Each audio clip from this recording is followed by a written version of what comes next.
जैसा कि आप सभी जानते हैं, बहुत से स्थानीय निकाय के शिक्षक सक्षमता परीक्षा पास करने के बाद विशिष्ट शिक्षक बन गए हैं। दोस्तों, अब चर्चा चल रही है क्या विशिष्ट शिक्षकों को सेवा निरंतरता का लाभ मिलेगा। इसके लिए दोस्तों बिहार विधानसभा में भी इस चीज़ को जोर जोर से उठाया गया। माननीय सदस्यों के द्वारा जो भी विशिष्ट शिक्षक बने हैं दोस्तों, परीक्षा पास करने के बाद उनको सर्विस कंटिन्यूटी कम से कम मिलना चाहिए, सेवा निरंतरता का लाभ मिलना चाहिए। यदि विशिष्ट शिक्षकों को सेवा निरंतरता का लाभ मिलेगा दोस्तों, तो उसके अनुसार समस्थानिक इंडेक्स का भी लाभ मिलेगा, जिसके अनुसार जो है विशिष्ट शिक्षकों को वेतन का भुगतान किया जाएगा। तो सेवा निरंतरता मिलने के बाद विशिष्ट शिक्षक का कितना वेतन हो जाएगा दोस्तों? सेवा निरंतरता मिलने के बाद विशिष्ट शिक्षक का वेतन कम से कम 59,000 रुपया हो जाएगा दोस्तों। और यह लाभ सभी शिक्षकों को मिलेगा जो भी नियोजित शिक्षक 2003 से लेकर के 2022 तक बहाल जो भी स्थानीय निकाय के शिक्षक परीक्षा पास करने के बाद विशिष्ट शिक्षक बने हैं। तो सेवा निरंतरता मिलने के बाद क्या क्या लाभ मिलेगा विशिष्ट शिक्षकों को और वेतन कितना बढ़ जाएगा, उसके बारे में चर्चा करेंगे आज के वीडियो में दोस्तों। वीडियो शुरू करने से पहले एक रिक्वेस्ट है, जो लोग मेरे चैनल को सब्सक्राइब नहीं किए हैं कृपया चैनल को सब्सक्राइब कर दीजिए और बेल आइकन को दबा दीजिए, ताकि शिक्षा विभाग बिहार सरकार से जुड़ी कोई भी जानकारी आपको समय पे मिल सके। तो चलिए शुरू करते हैं आज का वीडियो। जहां तक बात विशिष्ट शिक्षकों के वेतन का है दोस्तों, नियोजित शिक्षक, विशिष्ट शिक्षक, जो नियोजित शिक्षक विशिष्ट शिक्षक बने हैं उनका वेतन, एक तो वेतन संरक्षण मिलने के बाद कितना होगा और दूसरा सेवा निरंतरता मिलने के बाद कितना होगा। जैसा कि आप देख पा रहे होंगे दोस्तों, सेवा निरंतरता के साथ वेतन कितना होगा विशिष्ट शिक्षकों का। यहाँ पर जैसे इंडेक्स दिया गया है, यहाँ मूल वेतन दिया गया है और यहाँ पर दोस्तों मूल वेतन 2025 दिया गया है, डीए 53% लिया गया है और एचआरए 5%, मेडिकल सबके लिए फिक्स है। कुल वेतन नियोजित रहते हुए कितना मिलेगा, एनपीएस ईपीएफ में कितना कटेगा और इनहैंड सैलरी कितना मिलेगा, ये चीज़ दिया गया है दोस्तों। जो 2003 से लेकर के 2005 तक के नियोजित शिक्षक हैं उनको जो जनवरी 2025 से जो वेतन मिल रहा है वो इंडेक्स 14 के अनुसार मिल रहा है। इंडेक्स 14 के अनुसार जनवरी 2024 तक उनका मूल वेतन 30,420 रुपया था, जो जनवरी 2025 में बढ़ करके 31,340 रुपया हो गया और इंडेक्स 14 के अनुसार वेतन मिल रहा है, जिसमें डीए 16,610, एचआरए 1,567, मेडिकल लगा करके टोटल ग्रॉस सैलरी 50,517 रुपया नियोजित रहते हुए इंडेक्स 14 के अनुसार, जिसमें से 1,800 रुपया का ईपीएफ में कटौती होता है और इनहैंड सैलरी 48,717 रुपया। वैसे शिक्षक जो नियोजित हैं अभी तक वे विशिष्ट शिक्षक नहीं बने हैं, उनको इनहैंड सैलरी जो 2003 से 2005 तक के शिक्षक हैं 48,717 रुपया मिल रहा है, जिसमें से उनकी जो ग्रॉस सैलरी है, टोटल सैलरी है वो 50,517 रुपया है। जो नियोजित शिक्षक विशिष्ट शिक्षक बन गए हैं और नियमावली के अनुसार उनको वेतन संरक्षण का लाभ दिया जाएगा, वेतन संरक्षण, और उसके अनुसार जो वेतन मिलेगा उनको इंडेक्स 9 के अनुसार मिलेगा। इंडेक्स 9 के अनुसार जो मूल वेतन होगा दोस्तों वो 31,670 रुपया होगा और इसमें डीए 16,775 रुपया हो जाएगा 53% डीए के अनुसार, एचआरए 1,584, 1,000 मेडिकल। टोटल सैलरी जो मिलेगा दोस्तों वो 51,039 रुपया मिलेगा और ईपीएफ में कटौती होगा 4,846 रुपया, एनपीएस अकाउंट में कटौती होगा दोस्तों और इनहैंड सैलरी उनकी मिलेगी 46,163 रुपया, जो विशिष्ट शिक्षकों को जनवरी 2025 से दे होगा। और ये सिर्फ वेतन संरक्षण के अनुसार है दोस्तों, यानी वेतन संरक्षण के अनुसार जो नियोजित शिक्षक हैं उनको 48,717 रुपया मिलेगा और विशिष्ट शिक्षक को 46,163 रुपया मिलेगा। ये जो 2,000 का डिफरेंस लग रहा है दोस्तों, वो आपको एनपीएस अकाउंट में एक तो आपका खुद का जमा होगा, लगभग 6,000 समथिंग सरकार के भी द्वारा दिया जाएगा। ये तो हो गया दोस्तों वेतन संरक्षण के अनुसार। यदि सेवा निरंतरता का जो लाभ दिया जाएगा, जिसकी चर्चा अभी चल रही थी, बिहार विधानसभा में भी इस चीज़ को उठाया गया था, तो सेवा निरंतरता का जब लाभ मिलेगा दोस्तों, समस्थानिक इंडेक्स के अनुसार वेतन का भुगतान किया जाएगा। जब इंडेक्स 14 के अनुसार नियोजित रहते हुए उनको वेतन मिल रहा था, तो जो सेवा निरंतरता का लाभ दिया जाएगा दोस्तों, तो इंडेक्स 14 के अनुसार विशिष्ट शिक्षक को भी वेतन का भुगतान किया जाएगा। और जो 2003 से लेकर के 2005 तक के जो विशिष्ट शिक्षक बने हैं दोस्तों, नियोजित शिक्षक, समस्थानिक इंडेक्स के अनुसार उनका बेसिक पे 31,670 से सीधा 36,710 रुपया हो जाएगा और इस पर डीए हो जाएगा उनका 19,456 रुपया, एचआरए 1,836 रुपया, मेडिकल 1,000 रुपया और टोटल सैलरी हो जाएगा दोस्तों 59,002 रुपया, जिसमें से 5,617 रुपया उनका एनपीएस अकाउंट में जमा होगा और इन हैंड सैलरी हो जाएगा 53,355 रुपया। तो आप यहाँ पर फर्क देख सकते हैं दोस्तों, नियोजित रहते हुए 48,717 रुपया मिल रहा है नियोजित शिक्षकों को जनवरी 2025 से। जो विशिष्ट बने हैं नियमावली के अनुसार वेतन संरक्षण के अनुसार 46,163 रुपया मिलेगा इनहैंस सैलरी। यदि सेवा निरंतरता का घोषणा हो जाता है सरकार के द्वारा, अगर दे दिया जाता है तो वेतन हो जाएगा 53,355 रुपया। ग्रॉस सैलरी की बात करें दोस्तों, नियोजित का ग्रॉस सैलरी 50,517 रुपया और वेतन संरक्षण के अनुसार जो 2003 से 2005 के शिक्षक हैं दोस्तों 51,339 रुपया, प्लस जो सरकार का जो कटौती होगा 6,000 साढ़े 6,000 रुपया वो हो गया, और जो सेवा निरंतरता के बनने के बाद वो 59,002 रुपया हो जाएगा। ये तो 2003 से लेकर के 2005 तक का शिक्षक हुआ दोस्तों। बात कर लेते हैं 2006 के जो नियोजित शिक्षक हैं, उनको इनहैंस सैलरी यानी मूल वेतन उनका जनवरी 2025 से 30,420 रुपया है नियोजित रहते हुए, और इसमें डीए एचआरए मेडिकल लगा करके ग्रॉस सैलरी 49,064 रुपया और इनहैंस सैलरी 47,264 रुपया के हिसाब से उनको जनवरी फरवरी 2025 का वेतन मिला होगा। यदि वेतन संरक्षण का लाभ दिया जाता है, सरकार के द्वारा घोषणा किया गया है, नियमावली में भी इसका जिक्र है, तो उनको जो वेतन संरक्षण के अनुसार जो बेसिक पे होगा दोस्तों फिटमेन मैट्रिक्स टेबल के अनुसार वो 30,750 रुपया हो जाएगा। इसमें डीए एचआरए मेडिकल लगा करके ग्रॉस सैलरी 49,586 रुपया हो जाएगा, जिसमें से 4,705 रुपया उनका एनपीएस अकाउंट में जमा होगा और इनहैंस सैलरी 44,851 रुपया जमा होगा, यानी मिलेगा, बैंक में जमा होगा।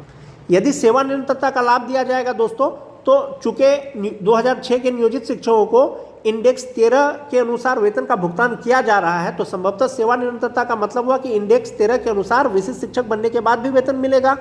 और इंडेक्स 13 के अनुसार जो मूल वेतन होगा दोस्तों बेसिक ग्रेड के शिक्षक का वो 35,640 रुपया होगा, जिसमें डीए 18,889 रुपया हो जाएगा, एचआरए 1,782 रुपया हो जाएगा, मेडिकल 1,000 रुपया हो जाएगा और कुल सैलरी 57,311 रुपया हो जाएगा, जिसमें से 5,453 रुपया उनका एनपीएस अकाउंट में जमा होगा। इनहैंड सैलरी 51,828 रुपया हो जाएगा। तो इस प्रकार से आप ग्रॉस सैलरी देख सकते हैं, नियोजित का 49,064 रुपया और वेतन संरक्षण मिलने के बाद विशिष्ट शिक्षक को 49,586 रुपया और सेवा निरंतरता मिलने के बाद 57,311 रुपया। इसके अतिरिक्त दोस्तों जो एनपीएस अकाउंट में आपको सरकार के द्वारा दिया जाएगा वो अलग दिया जाएगा। जो 2010 के नियोजित शिक्षक हैं दोस्तों, जनवरी 2025 से उनका जो वेतन का भुगतान किया जा रहा है बेसिक पे 29,530 रुपया के हिसाब से किया जा रहा है। इसमें डीए एचआरए मेडिकल लगा करके ग्रॉस सैलरी 47,658 रुपया हो जाएगा। 1,800 रुपया उनका ईपीएफ में कटौती होगा और 45,858 रुपया उनका इनहैंड सैलरी होगा और इसी के आधार पर जनवरी फरवरी का वेतन का भुगतान भी किया गया होगा। 2010 के जो नियोजित शिक्षक विशिष्ट शिक्षक बन गए हैं दोस्तों, वेतन संरक्षण के अनुसार उनका जो बेसिक पे होगा वो 29,850 रुपया होगा। इसमें डीए एचआरए मेडिकल लगा करके टोटल सैलरी 48,164 रुपया हो जाएगा, जिसमें से 4,567 रुपया उनका एनपीएस अकाउंट में जमा होगा और इनहैंड सैलरी 43,567 रुपया, जो 2010 के नियोजित शिक्षक विशिष्ट शिक्षक बने हैं।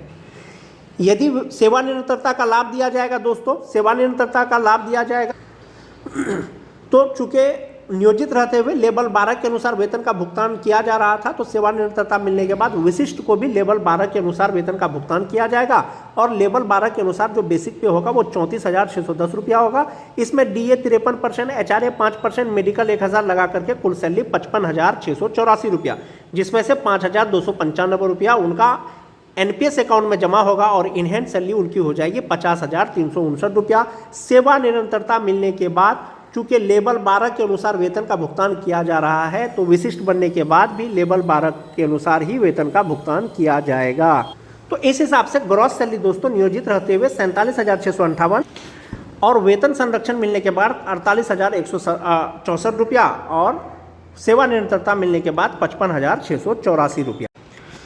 जो टीटी पास शिक्षक है दोस्तों 2013 से लेकर के 2015 तक 26,210 रुपया नियोजित रहते हुए उनका 2024 में उनका बेसिक पे था और 27,010 रुपया उनका जनवरी 2025 में हुआ। इसमें डीए एचआरए मेडिकल लगा करके टोटल सैलरी 43,676 रुपया होता है, जिसमें से 1,800 रुपया उनका ईपीएफ में जमा होगा और 41,876 रुपया उनका इनहैंड सैलरी मिलता है। जो टीटी पास शिक्षक दोस्तों विशिष्ट शिक्षक बन गए हैं, वेतन संरक्षण के अनुसार बेसिक पे 27,320 रुपया, इसमें डीए एचआरए मेडिकल लगा करके टोटल सैलरी 44,166 रुपया और उनका जो एनपीएस अकाउंट में जमा होगा वो 4,180 रुपया होगा और इनहैंड सैलरी 39,956 रुपया हो जाएगा।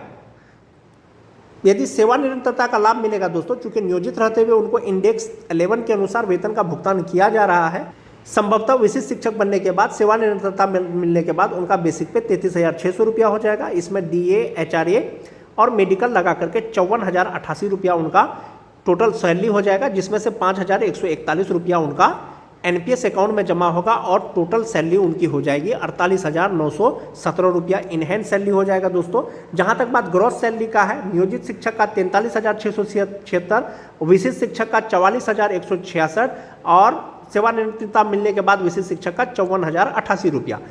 इस राशि में से 1,800 रुपया ही सरकार आपको देगा आपके EPF अकाउंट में, लेकिन इसमें जो है आपको लगभग 6,000 रुपया देगा, इसमें भी लगभग आपको 6,000 रुपया देगा। तो इस प्रकार से दोस्तों विशिष्ट बनने के बाद चाहे आपको वेतन संरक्षण मिले, चाहे आपको सेवा निरंतरता मिले, दोनों स्थिति में आपका वेतन कहीं ना कहीं बढ़ जाएगा। जो TT पास 2013 से 2015 तक के शिक्षक का वेतन होगा दोस्तों, वही स्पेशल उर्दू TT पास शिक्षक का भी वेतन होगा। 27,010 रुपया मूल वेतन जनवरी 2025 में नियोजित रहते हुए मिलेगा, जिसमें DA, HRA, मेडिकल लगा करके 43,676 रुपया उनका ग्रॉस सैलरी होता है, जिसमें से 1,800 रुपया उनका NPS अकाउंट में, EPF अकाउंट में जमा होगा और 41,676 रुपया उनका इनहैंड सैलरी होता है। वेतन संरक्षण के साथ मूल वेतन 27,320 रुपया हो जाएगा। DA, HRA, मेडिकल लगा करके ग्रॉस सैलरी 44,166 रुपया और इनहैंड सैलरी 39,956 रुपया।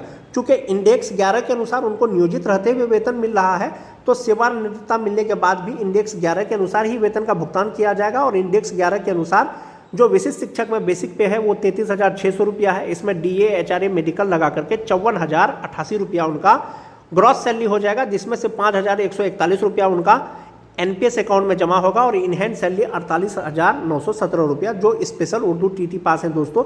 ये जो वेतन की गणना करके मैं आपको बता रहा हूँ, ये सिर्फ और सिर्फ बेसिक ग्रेड के शिक्षकों का बता रहा हूँ।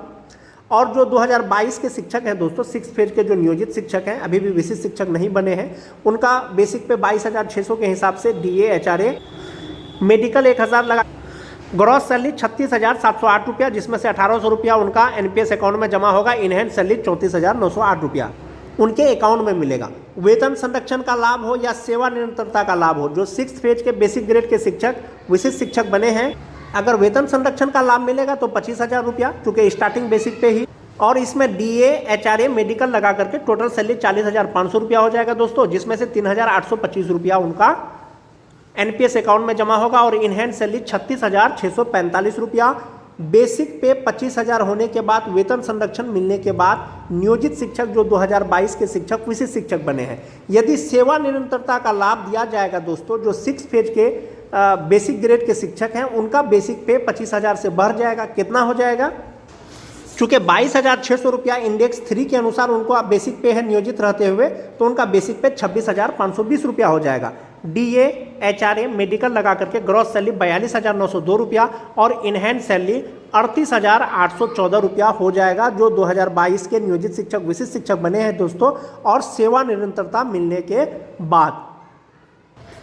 इस प्रकार से दोस्तों आज के वीडियो में मैंने आपको बताया कि विशिष्ट शिक्षक का वेतन, नियोजित शिक्षक का वेतन, यदि वेतन संरक्षण का लाभ दिया जाता है उसके बाद वेतन कितना होगा, सेवा निरंतरता का लाभ दिया जाता है विशिष्ट शिक्षकों को तो उसके बाद वेतन कितना होगा, ये मैंने आपको कैलकुलेशन करके बताया।